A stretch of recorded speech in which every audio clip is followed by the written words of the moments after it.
Kaixo, egunon, ongi etorriak izan zaitezte prentsaurreko honetara. Muy buenos días. Bienvenidos a esta rueda de prensa. Gurekin dugu Patrick filmeko taldea, tal ofizialean dago, aurkeztuko dizkizuet eskuinetik ezkerrera. Gurekin dugu Carla Maciel, antzezlea, Hugo Fernández, antzezlea, zuzendaria Gonzalo Waddington, Alba Baptista antzezlea ere Torresa Sobral, eta hemen ere ondoan Luis Urbano ekoizlea. Kanalak dira laugarrenea frantsesa eta bosgarrenean portugesa. Eta zuen galderen zain gelditzen gera. Hemen lehen hilaran, mesedez? Kaixo. Zorionak filmagatik, zinematik ateranez, nire buruari gauza bat galdetzen ea zentzua duen, hain pertsona traumatizatu bati, Patrick bezala ongia gaizkiti bereizten eta oinarrizko legeak betetzen jakin dezan, ze iritsi duzue horri buruz. Erantzun dezaket ingelesez? Ederki.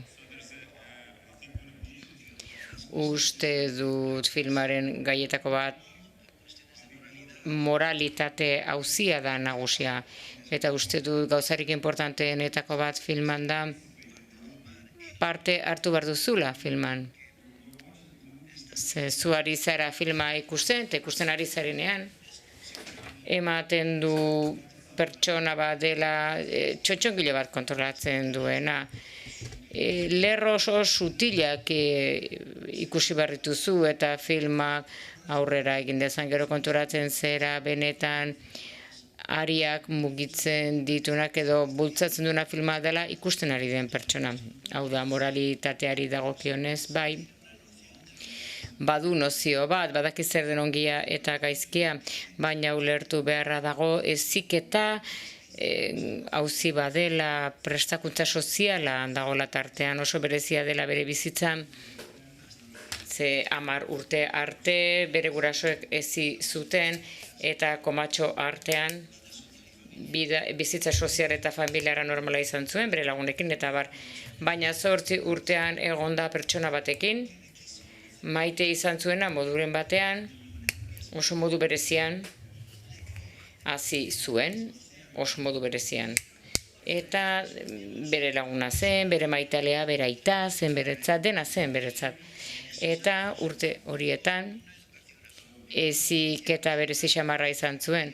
Beraz, ongia eta gaizkia berarentzat ez da paradigma normala. Eta gainera, gauza bat oso garrantzitsua niretzat, da zuk auzi moralak balin badituzu filmarekin, ikusi ondoren alde egiten duzunean, uste dut, lortu dudala bilatzen nuena, jendeak ulertu badunik esan nahi nuena. Niretzat ez da batera interesgarria, zuk nolabaiteko itxi egiten baldin bazara, amaiera bate ja pentsatuta izan dezakezu, bere odisea osoa hor bukatzen da. Zerbait gertatuko zaio, ez dakigu zer den, behar bada nik jakingo du, baina uste dut horrek ez duela garrantzirik. Baina auziak baldin badituzu bere moralitatearekin, ongi iruditzen zaiz, horrek pentsaraziko dizu auzi moraletan. Baina portugesez moralismo deitzen diogu, lezio morala, nik ez dut zuei lezio moral bat eskenena, ez dizut hori eskenena, nik nahi du jendeak auzi morale buruz pentsatzean, besterik gabe beraz, hau da, pozoi pixka bat da sartzen dizu dena filmaren ondoren. Hau da, zizte egin dizu, baina ez zara sendatu. Ez, pozoiak aurrera jarraitzen du, zezuk pentsatzen jarraitu behar duzu horren gainean. Pertsona on asko daude gauza ikaragarriak egiten dituzenak, eta pertsona gaiztoak batzuetan egin ditzakete gauza onak. Eta nik uste dut berak aurkitzen ari dela zer dagoen ondo eta gaizki ze filmaren xedea da. Norbaitek bere burua aurkitu nahi duela, pertsonaiak bere burua aurkitu nahi du, eta mundu guztiari esan nahi dio eta bere buruari bereziki zein den bera. Bere bizitza aukeratu nahi du eta bere patua aukeratu nahi du. Beraz ez du inoren beharrek nahi. bera metan maite duen horrengandik gertu egun nahi du besterik gabe. Baina bakarrik nahi duzunean adin horrekin, bizitza entramatikoaren ondoren, eta oraindik ere bizi duena, fijatzen baldin bagara batez ere bidaia hori bakarrik egiten du, eta, arazo moral handiak izaten dituzu bidaia horretan, espero dut erantzungo nizula. Maybe Teresa wants to answer this question as well. Hola. Ni behar bada ezuk ere erantzun nahi duzu.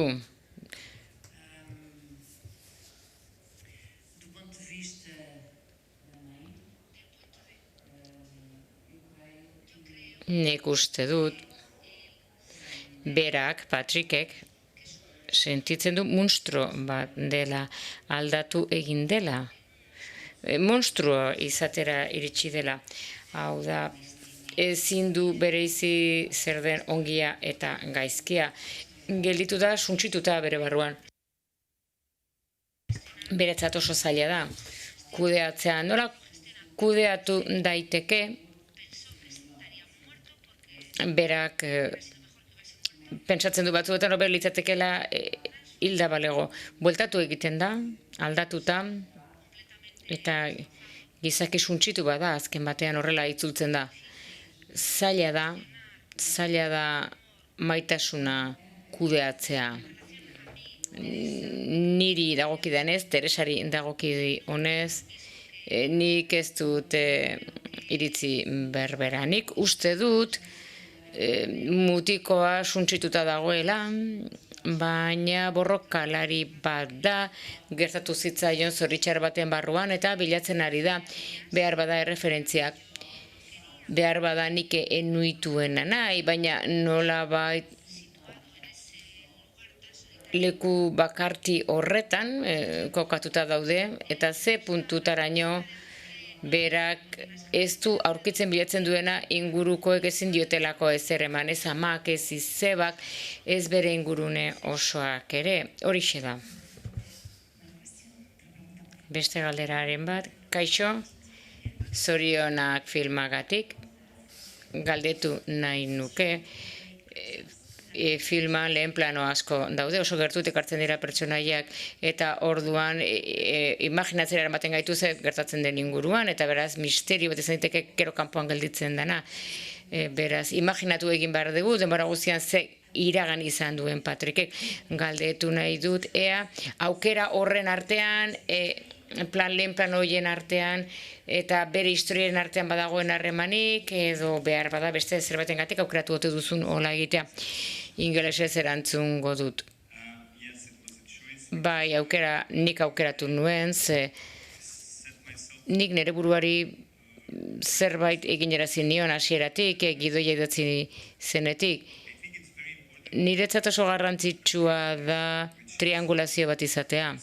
Hau da, zerbait esaten duzunean, zerbait erakusten duzunean, ez da zehazki zuk erakusten duzuna, baizik eta zuk erakusten duzunaren erreakzioa eta esaten duzunaren erreakzioa. Beraz adibidez, esate baterako, Patrick ari denean bideo bat ikusten, erakusten diotenean bideo bat, berak egin zituen film horiek neska haiekin, beti bere erreakzioa da ikusten duenaren aurrean, eta gainera inguruko jendearen erreakzioa da bere erreakzioari begira. Beraz, lehen da biziz, pentsarazi egiten dizu zer esan nahi duen horrek, nola prozesatzen da informazio hori, eta sekula ez da erantzun zuzen bat, eta gauza bera ama galdetzen dionean zergatik etzina etorri berehala Portugalea. Eta berak punch hori kolpe hartzen du eta erantzun egiten diot. Pentsatzen ari, emakume gauza normal egiten da, platera jartzen nahi da, afaria jartzen, eta bapatean galdera hori tiro egiten dio. Beraz, ematen du lehiora egiten duela, baina gero errebotatu egiten diola. Beraz, erreakzioa. Ezin baita olako galdera zuzen bati erantzun, eta ikusten dugun lehen aldian, Patrick hasten da azaltzen azaldu nahi duna ze gertatu zitzaion, hau gertakariak hau gertatu zitzaidan, hau eta hau beti nolabaiteko intentzioa du. Bueno, nire lehengusuari kontatuko dio ze gertatu den, ze askatu egin behar dut, bota egin behar dut, ez da bakarrik informazioa ematea. Eta gauza bera gertatzen da bere inguruan, ze Patrick Portugalen egin genuen filma, eta beti ikusten da ze erreakzio dituen zarataren ondoa, zarataren inguruan, han naturan dagoenean. Nik uste dut hango askozera agresiboagoa dela Portugaleko inguruna beretzat Paris baino. Parisen egon ginean adibidez Lafayeten filmatzen, egundoko zarata zegoen Parisen.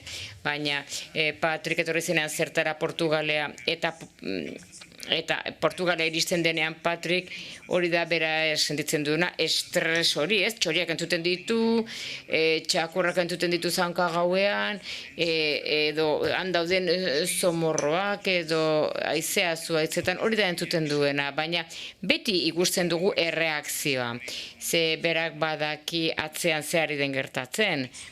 Eta beti da horren erreakzioa, Patricken erreakzioa. Patrick ezin baitu azaldu, edo Mariok azaldu alko balu ze gertatu zitzaion eta zer ari den sentitzen. Kierkegaard zela izango litzateke, entsegu bat idatziko luke estutasunari buruzko 300 horri idatziko zituen, eta gero lehio batetik bota eta bere burua beste egingo luke.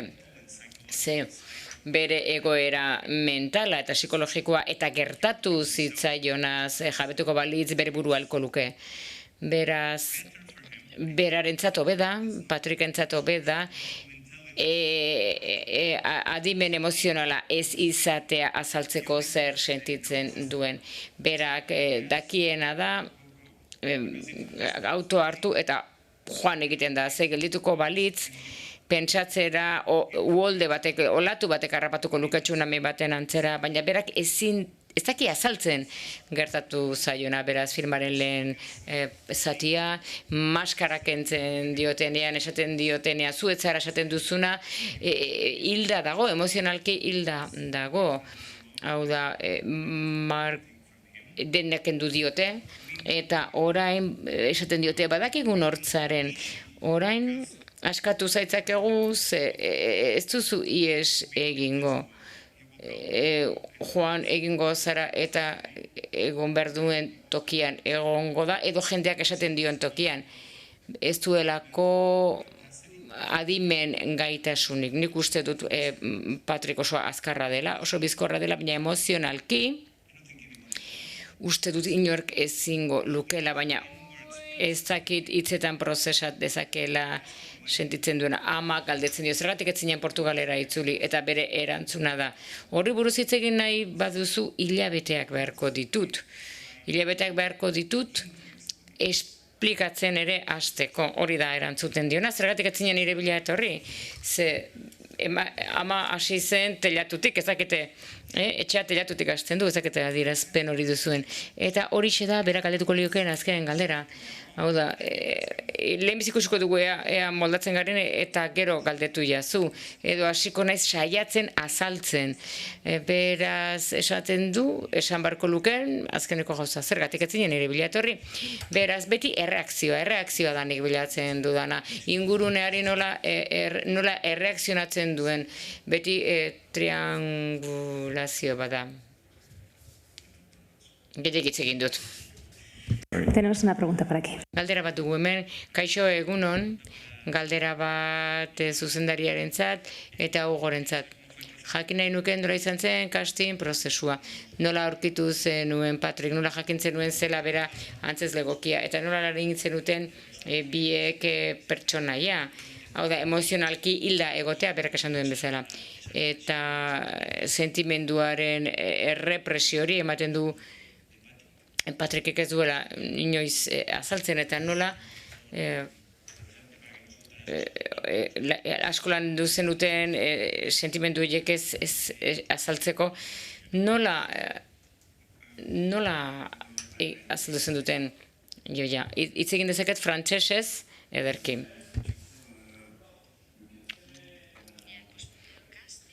Bueno, castinga.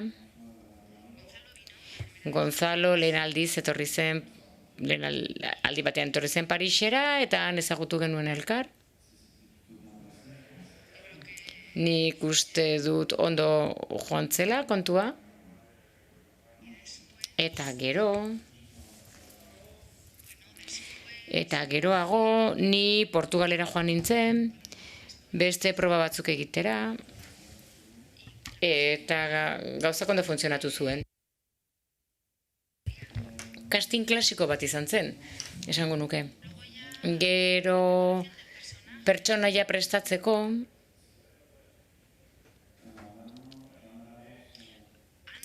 lehen, prestaketa lan handia egin genuen. Hilabete batzuk lehenago, bidaia batzuk egin nituen Portugalera mundu guztia ezagutzeko, eta uste dut horri esker ondo sentitu nintzela antzezle guztiekin. Egia da, Gonzalo, bera ere antzezlea denez gero, berak badaki nola egin antzezle bat gustora senti dadin eta konfiantza lan egin dezan. Errodaje osoa kronologikoki egin zen. Eta uste dut zuzendari batek ez balu antzezpenaren zentzua, ez balu jakingo zer den antzeztea, lukela horrela egingo, baina uste dut bere esperientziak antzezle gisak asko ekarri ziola filmari, orain ingelesez barkatu.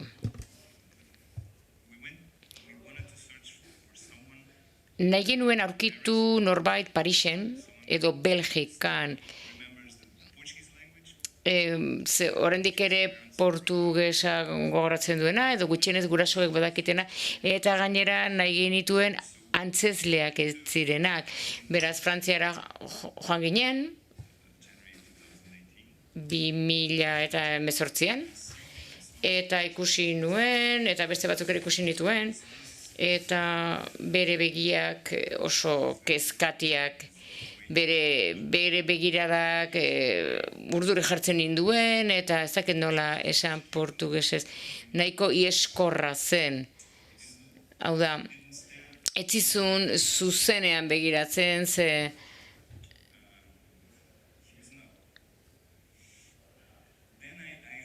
eta orduan berak, kontatu zidan gero esperientzia txarraren bat izan omen zuela beste filmeren batean, eta ez dakit ze filmatan izan zen, eta berak niri begiratzeko zuen modua, gure elkarrezketaren parte batean, eta nola begiratu zuen kamerara, nik denbora guztian galdeketa bat egiten nion, galdera egiten diet nik beti, galdeketa bat egiten diet beti antzezlei, jakiteko zer esaten duten, ikusteko nola mugitzen diren, hitzekin, nola moldatzen diren, nola erantzuten dituzten galderak, hau da, nik zuzenak egiten ditut, erantzuteko zailak direnak batzuk, eta konturatu nintzen, nahiko gustatu zitzaigun, hau da, tipoa pentsatu genuen, ikusi genuen nola erantzuten zuen, baina ulertzeko uraren indarra suan ere sartu behar duzu, su artean ere bizi behar duzu. Gero berriro Portugalera joan zen, etorri zen, eta esan genuen, bai, hartu egingo dugu. Beraz, pintxoak gustatzen bada zaizkizu, sushi ere jan behar duzu, edo ez. Beste gauza batzuk jan behar dituzu.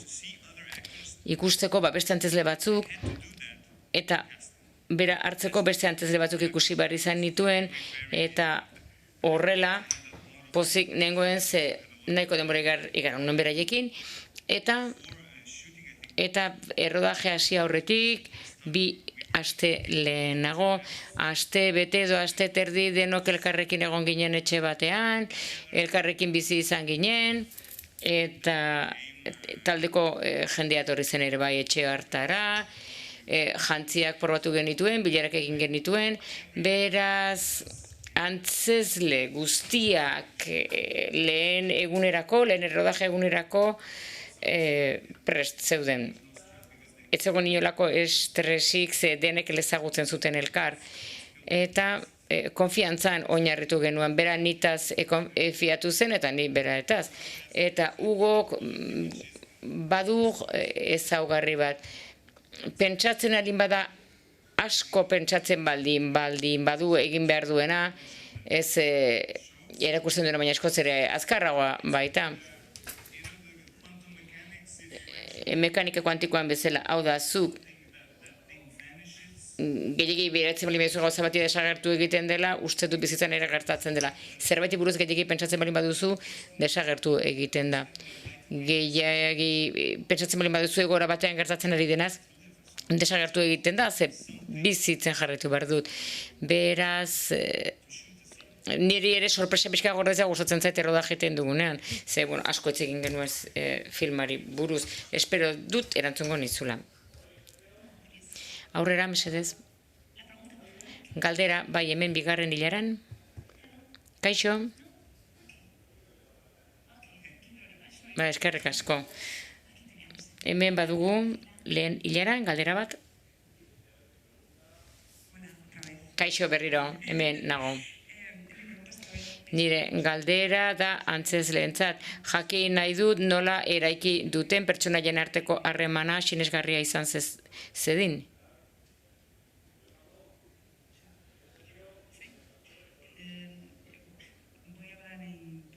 Portugesez hitz egingo dut, argiago hitz egiteko. Gonzalok esan duenaren harira, egonaldi artistiko bat egin genuen, eta ohikoa dena antzerkian ere bai. Eta ia denak hemen antzezlea gara, eta elkarrekin egon ginen, eztabaidatzen, filma eztabaidatzen, pertsonaia bakoitza. Ze harreman zuten guztiek elkarrekin, ni naiz Patricken izeba, eta nolabait. Hemen moralitatea hitz egin da. Asko hitz egin genuen horri buruz, moralari buruz. Eta filma ikusi ondoren, uste dut izeba hau, nolabait, Patricken antzekoa dela. Ze eutsi egiten dio amari, ez du beste aukerarik, ez du bizitza propiorik, bizitza pertsonalik, alaba urrundu eta nolabait babestu egiten da ahizparengan ura zaintzeko. Eta ia behartu egiten du ahizpa bere mende egotera. Eta pixka bat galdu egiten du bere nortasuna. Eta nik uste dut Patrick aurra den aldetik, azkenari den aurra den aldetik, heldua bihurtu arte. Azkenean ez daki zein den ere, ez daki zein den bera. Ia gu guztiok eraiki egiten dugu gure bizitza denboran zehar, baina Mariok ez daki. Mariok ez daki, ez nortasuna, ez ezer. Eta uste dut izeba Elena azkenean amarengan babesten dela. Hau izan da Elena eraikitzeko egin dudan lana, eta gainera behira zizen lekua eta bizi izan zen lekua landagunean hain zuzen ere, barnealdean, no moralitatea hain zuzen ere badu karga askoz ere intentsoagoa. Eta hori da Elena.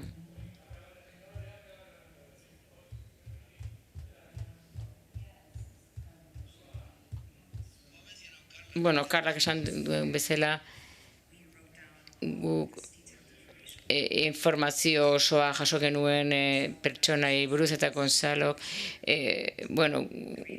Ugorentzat eta niretzat esaten zigun ariketa batzuk egiteko, haurtzaroko oroitzapenak lantzeko. Eta nik uste dut prozesu osoa, kastina eta filmatze prozesuan sentitu nintzen zuzendarien lehentasuna etzela guztia esertzea, baizik eta nahi zuen gure Ugo Danik eta Karlarekin esertzea eta ikustea ea konexiorik ote zegoen gure artean, eta hala izan zen, sortu zen nolabetiko konexioa, eta zuk esan duzunaren arira, Ugori buruz esan duzunaren arira, naiz eta guk oso modu xehetasun handiz lan egin gure pertsonaien, ez genuen dena ere lotu nahi. Nahi genuen elkarrekin jokatu, prozesu intimo batekin elkarrekin, eta harremanak sortu egin ziren, atera egin ziren bere kabuz.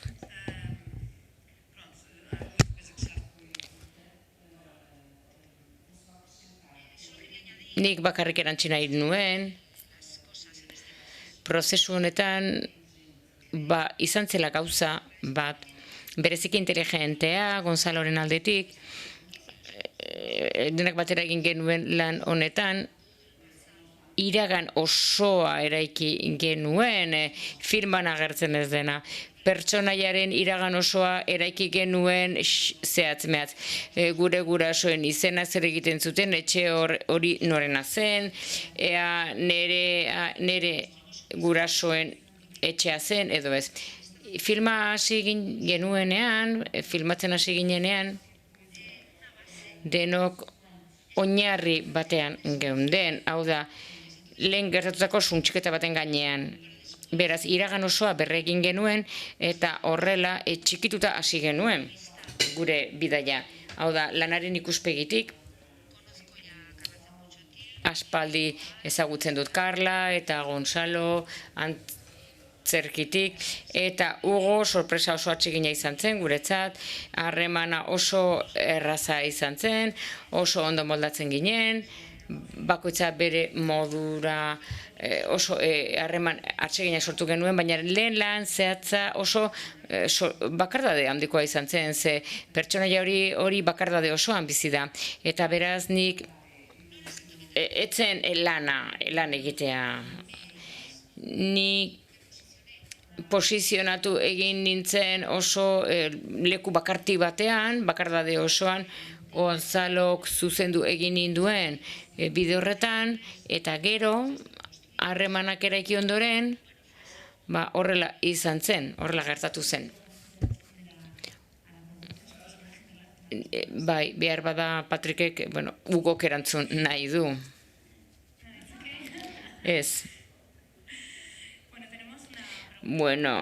Galdera bat dugu ere ekoizlearentzat, ze film honek, filma koprodukzio, bada Portugalen eta Alemaniaren artean, lehen Joakinen komentatu diot, bera da filmaren komunikazio arduraduna, nahasketa hau normala da Portugale finantzaketa aurkitzea ere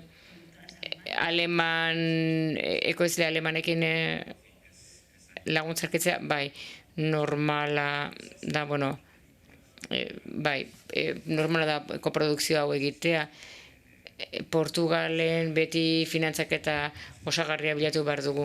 Beraz, film honek abia puntu gisa zuen Frantzian hasten den istorio bat, eta gero bigarren zatia Portugalen gertatzen da. Beraz, ezin da aurrekontu normal batekin, Portugaleko aurrekontuekin ezin zen bakarrik egin. Beraz, Alemania, nik esperientzia dut Alemaniakin lan egiten, Alemaniarekin koprodukzioak egin ditut, hauen Shinekin egin den lehen aldia izan den, baina ez da ZDF eta Alexander Borkekin lan egiten dudan lehen aldia, jadani genituen aurreko esperientzia batzuk elkarrekin, eta sistema alemana lehiakorra da finantzaketa bilatzeko, baina oso zuzena da, eta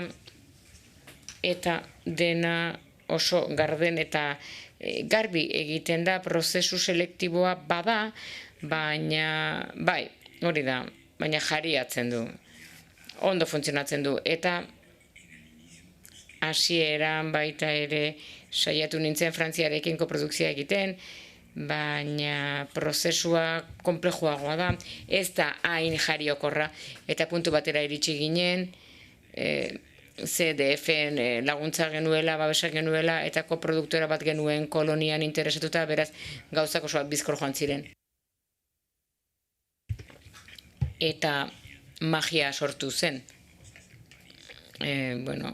Paris egingo dugu kolonian azkenean, eta, Paris kanpoaldean egin zian filmak eta pixka bat esateko Parisen geundela, baina lehen zatiaren barrualdeak eta kanpoalde batzuk gauean kolonia da, eta ez da Paris. Guk sinestu egin dugu, ez da?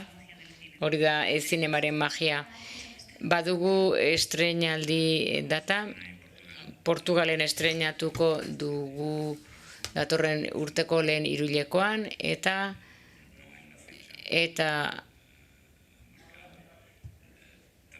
ez dago handikan datari, baina Alemanian ere estrenatuko da, eta orain, ikusiko dugu ze gertatuko den beste herrialde batzuekin, baina, hori Match Factoryn, hori beste lan bada, zai egongo gara beraz. Galdera gehiago hori balin badago, hau da unea, bestela amaitutzat emango dugu, prentsaurreko interesgarri hau, Patrickek filmaren taldearekin, atal ofizialean. Eskerrik asko denoi hemen egoteagatik.